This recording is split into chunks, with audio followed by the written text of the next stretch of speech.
We're not a footwear company first, we're a marketing company first. All right, explain why that matters. Well, why? It's unseen, untold, unsold. You go on the tube, you advertise it, you tell people what you have, and they're all busy in their lives, and they see that, and they know what to buy when they go shopping. Joyous. As we approach the end of the year, I think it's worth highlighting one of the strongest outperformers around. Stock, I believe, will continue to rally through the holidays and into 2015. I'm talking Skechers.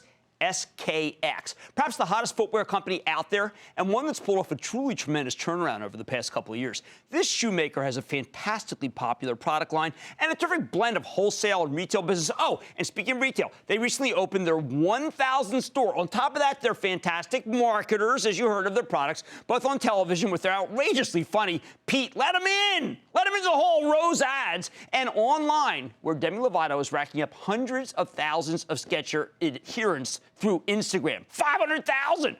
But best of all, Skechers has been putting up incredible numbers. That's what we care about. The company last reported in October, posting a magnificent 22-cent earnings beat off a 91-cent basis with higher-than-expected revenues that rose 30.7% year-over-year. Wow. Management also gave upside guidance. First quarter 2015, first time in recent memory where Skechers suggested that Wall Street's estimates are too low. Now, the stock has already given you 15.5% gain since we last spoke to the CEO in July. It's up more than 30% since our previous interview roughly 6 months ago. We've been behind this one. In short, Skechers is on fire and even up here relatively cheap, 17 times next year's earnings. Earlier today, I visited the Skechers showroom in Midtown Manhattan. Quite exciting. Got a chance to speak with Robert Greenberg, the founder, chairman, and CEO of Skechers, as well as David Weinberg, the chief financial officer and chief operating officer. Take a look. Robert, I want to get at something that I find the retail investors really mystified by. They see a company that is a sneaker company, which we know you're not really, and they say it's one product, it's already late in the game. How can we get people to understand that you're early in the game and early in your expansion? Well, you have to think about how long shoe companies exist. They exist forever, actually. And they just grow and grow and grow. It's a process that never stops. And I imagine that if we can just sell 2 pair for every one, we'll double the size of the company. It's that easy. And David, the idea that we read that the holiday season is weak, that doesn't necessarily mean that everybody's weak. No, we actually have performed very well through October into November. And while our comps were up mid to high single digits for Friday as well, which you understand is pretty good, we thought they might go higher. But once we read how everybody held back, that's actually not bad. That continues the same performance we've had through October, November. Now, a lot of people may not understand that Skechers is making an international expansion that includes Angola, Algeria, Georgia, the other Georgia, Latvia. Your plan to be bigger one day overseas than you are domestic? Definitely. Just by sheer size of the population outside the United States. And today, the whole world looks the same. You get off the plane anywhere in the world, and they look like everybody looks the same. Jeans, casual, sneakers, easy living, athletic looks, and it's just exactly that. That's why the brand is growing worldwide so quickly now. It's finally happening. Now, David Berman was on with David Faber this morning on Squawk on the Street talking about how the stock is inexpensive relative to Under Armour. There is a sense among Wall Streeters that Skechers, which, by the way, is up 37% since we talked last June 4th and up 84% year to date, therefore, you miss the move. How does that really jive with how your business is doing? Well, it doesn't at all. Obviously, that's a big piece percentage-wise. But the growth from here can still be even higher than it's been to here. We've now hit multiple categories in multiple geographies. We're growing around the world. Places like China, Europe, the Middle East, South America can be as big as the United States. It's only the beginning of what's possible. I saw the numbers that are coming from China, what you're doing. 125 goes to 294, goes to 337. This is for points of sale. This is a beginning of the ramp. Very beginning. It took us 3 or 4 years just to get it finally making money, and it is. And what our joint venture partner over there is telling us, the numbers that he's going to be achieving, it astonishes me. You're also known, internally, you accept this, you're a marketing company. I saw saturation bombing this weekend, NFL, Skechers ads. Being a marketing company is something that you're proud of. Absolutely. we don't think you can grow and get name identification. And we think it requires two things. You have to have the product, and then you have to build the image around the product so people will try it, because we know once they try it, they'll stay with it.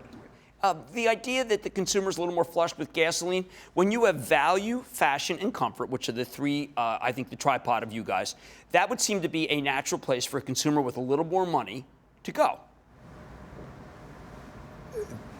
I agree. Okay, well, because there's a lot of people who are under confusion that maybe it's not translating. No, you read the articles in the New York Times, they say, listen, people are more flush, but they're not buying. Yeah, but they're buying shoes. They're buying Okay, this sneakers. is what I They're wanna not get buying clothing as much. They're buying electronics, they're buying flat screens, and they're buying sneakers. Now, one of the things that was asked about in the last call that you were somewhat circumspect about because oil hadn't plummeted, a person asked a logical question, which is, look, you have synthetics. Would it help the decline in oil when you input lower oil costs? And you said at the time, well, it would certainly be something that would be okay with us. Now we've got oil virtually cut by a third. It's better than okay. Well, it's better than okay, but it's not really a pricing issue. And we don't have that many synthetics in our footwear to begin with, or leather, or things that require it. But certainly, cheaper oil boosts the economy, and people shop, and people buy more, and we're what they're looking for. So we think it's a big positive, but that remains to be seen. Now, you've got exceptional growth, and you also seem to have went into the holiday with low inventories. You also had a distribution center cost that seems to be behind you. That would seem to lead to me thinking that gross margins could be climbing in 2015. Well, we don't put our costs for the distribution centers in gross margin. I'm just trying to approximate so it wouldn't frankly. be, yeah, but so the gross margin is very truly a cost of goods sold, and we keep it very simple, because we like to. But the distribution costs, we certainly will leverage them as we go into next year. The only issue would be, will we outgrow them? Other than that, they'll leverage until we outgrow the facilities that we've put in place so far. Okay, Wall Street doesn't really sometimes understand your company. They always think that it's near the end. I mean, when they remember, say, LA Gear, or they remember Fila. But when I see a fact that was glommed onto e-commerce sales decreased 5.5% in the last quarter, people then extrapolate that and say, well, listen, the company's clearly cooling. I know that you guys are very forthcoming in putting out numbers. Why is that not the tell of the future? Well, what we do is we allow all of our customers who we sell to sell online.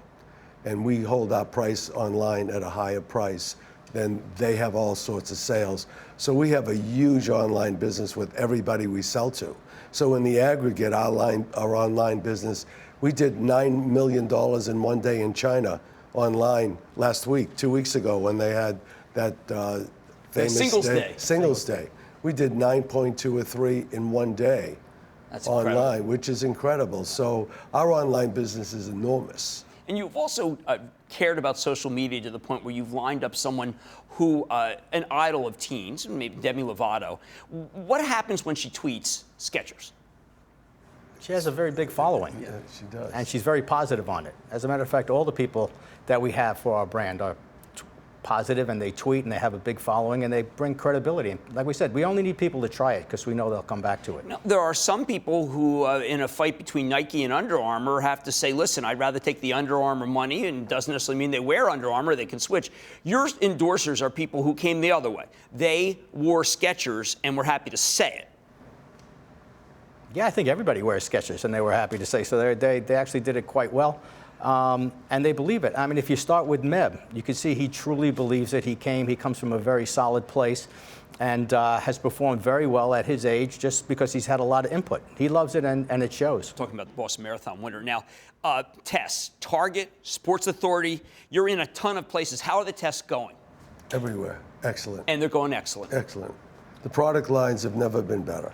We got 19 divisions now, and every one of them is doing extremely well. Well, I think we should leave it at that. That's a nice positive comment. I believe in the stock. I've been recommending it for years. That's Robert Greenberg, founder, chairman, and CEO, and David Weinberg, COO and CFO of Skechers.